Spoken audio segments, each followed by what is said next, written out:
welcome back to my channel. Exercise 3.3 question number 3. The number of children in a 6 different class are a given below. तो 6 different class के जो number of children है वो यहाँ table में given दिए हैं. Represent the data on a bar graph. तो ये जो डाटा given है इसको बार ग्राफ में रिप्रेजेंट करेंगे. तो यहाँ पे टेबल दिया हुआ है जहाँ पे क्लासेस लिखा और नंबर ऑफ चिल्ड्रंस. तो 5th क्लास के चिल्ड्रंस कितने हैं 135, 6th क्लास के दिए 120, 7th के 95, 8th के 100, ऐसे 9th और 10th के नंबर ऑफ चिल्ड्रंस दिए हुए हैं. तो यहाँ ये बार ग्राफ में हम ये डाटा को रिप्रेजेंट करेंगे. तो फर्स्ट पार्ट देखते हैं, how would you choose a scale. तो आप ये स्केल को कैसे चूज करोगे. तो ये जो मैंने ग्राफ बनाया हुआ है इसमें जो स्केल लिया है 1 सेंटीमीटर इक्वल टू 10 चिल्ड्रंस. तो क्योंकि ये जो ग्राफ है उसमें डिफरेंस मैंने 10 का लिया है तो इसलिए मैंने 10 चिल्ड्रंस के साथ लिखा है. तो इसको स्टार्ट कहाँ से किया है, ये 0 से स्टार्ट किया है और जो OX है वो रिप्रेजेंट कर रही है एक्स एक्सिस को जहाँ पे क्लास लिखा हुआ है, और ये जो 0Y है वो रिप्रेजेंट करेगी Y एक्सिस को. यह वर्टिकल लाइन है जो रिप्रेजेंट कर रही है नंबर ऑफ चिल्ड्रंस को. तो यही मैंने यहाँ पे लिखा हुआ है. तो इसमें जो डाटा है हाईएस्ट जो नंबर ऑफ चिल्ड्रंस है वो 5th क्लास में दिए हैं और जो स्मॉलेस्ट डाटा दिया है वो 10th क्लास के बच्चे हैं वो कितने हैं 80. तो अब ये जो बार ग्राफ है तो बार ग्राफ में जो मैंने गैप ले लिया है वो 10 का लिया है. ये आपकी चॉइस पे है, आप 20 का डिफरेंस भी ले सकते हैं जहाँ 30 का भी ले सकते हो.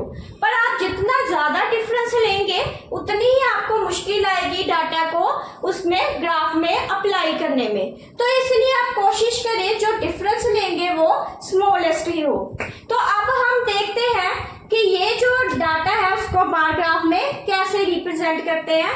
तो फर्स्ट है 5th क्लास का 135. तो ये रही 5th क्लास. तो मैंने यहाँ से यहाँ तक का गैप छोड़ रखा है और यहाँ से ग्राफ को स्टार्ट किया है. तो देखते हैं यहाँ लिखा है 5th 135. तो ये रही 5th क्लास और ये 135 देखे कहाँ पे आ रहा है 130 और 140 के बीच में. तो 5th यहाँ इन दोनों के बीच में आएगा क्योंकि 130 और 140 के अंदर का गैप 10 है. अगर बीच वाला लेंगे तो 135 आ जाएगा. तो यहाँ हम इसको ग्राफ को ड्रॉ कर देंगे. तो यहाँ देखो मैंने ये एक रेड लाइन से आपको शो भी कर दिया है कि इन दोनों के बीच वाला डिफरेंस. तो नेक्स्ट है 6th क्लास. तो 6th क्लास के कितने स्टूडेंट्स हैं नंबर ऑफ चिल्ड्रन 120. तो ये रहा 6th क्लास और ये 120. तो 120 इसके बिल्कुल सामने वाला यहाँ पे ड्रॉ होगा ये 120. तो इसको भी मैं ऐसे आपको शो कर देती हूँ, ये इसके बिल्कुल सामने वाला. तो नेक्स्ट है 7th क्लास. तो 7th क्लास के कितने हैं नंबर ऑफ चिल्ड्रन 95. तो 95 90 और 100 के बीच में आएगा. तो यहाँ ये इसके जो बीच में है इसके बिल्कुल इक्वल ये वाला जो पार्ट आएगा वो 95 का आएगा. तो यहाँ पर भी मैं आपको ड्रॉ कर देती हूँ रेड लाइन से. ये जो है ये 95, ये बिल्कुल 95 के सामने वाली लाइन है. ऐसे ही 8th देखते हैं. तो 8th के 100 स्टूडेंट्स हैं. तो ये रही 8th क्लास. तो नंबर ऑफ चिल्ड्रंस कितने हैं 100. तो 100 यहाँ पे ही आ रहा है इसके बिल्कुल सामने.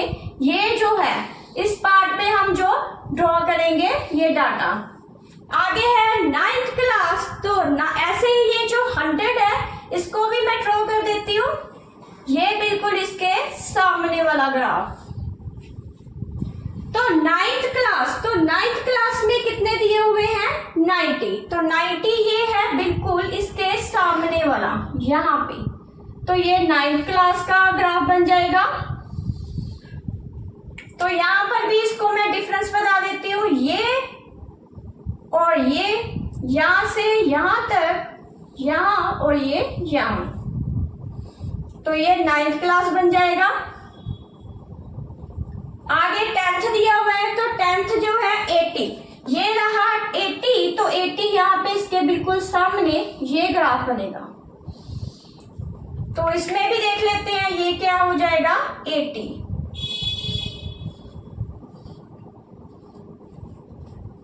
तो यहाँ पे ये जो मैंने ड्रॉ कर दिया है ये ग्राफ है। अगर तो आप इसको शेड करते हो तो इंप्रेशन अच्छा पड़ेगा। आप इसको ड्रॉ कर सकते हैं ऐसे। अब जो फर्स्ट क्वेश्चन पूछा है आपसे वो है which class has a maximum number of children and a minimum number of childrens. तो मैक्सिमम चिल्ड्रंस कितने हो जाएंगे? यहाँ पे जो मैक्सिमम दिए हुए हैं वो कितने चिल्ड्रंस दिए हुए हैं? 135। तो यहाँ लिख देंगे कौन सी क्लास में है?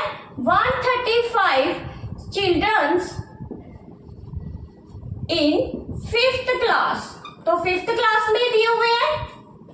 ऐसे ही सबसे मिनिमम चिल्ड्रंस, तो मिनिमम चिल्ड्रंस कितने हैं? 80 है। वो कौन सी क्लास में दिए हैं? 10th क्लास में। तो लिख देंगे 80 children are minimum in class 10th। तो ये आ गया फर्स्ट पार्ट का आंसर। तो ये आपको वैसे ग्राफ में भी नजर आ रहा है। सबसे बड़ा ग्राफ था 135 का और सबसे जो स्मॉलेस्ट था वो 80। तो ये 80 के नंबर ऑफ चिल्ड्रंस है।